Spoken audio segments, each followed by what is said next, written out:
মহিমা তুমি? হ্যাঁ আমি। তুমি আমাদেরকে 2 কাপ দুধ চা দাও। তোমার তো সর্দি লাগছে মনে হয়, তোমারে রং চা দেই আর ভাইয়াকে দুধ চা দিই। হ্যাঁ ঠিক আছে। ঠিক আছে, ওইখানে গিয়ে বসো। হ্যাঁ আচ্ছা।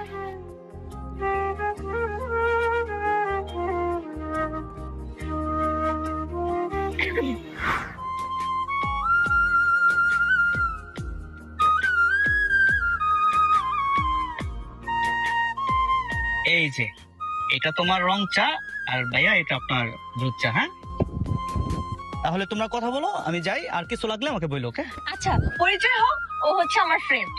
ভাইয়া ইলিয়াস। আচ্ছা যাও। মহিমা, একটা কথা বলি, এই চাওলা মনে হচ্ছে তোর সাথে একটু বেশি ফ্রি হয়ে যাচ্ছে না?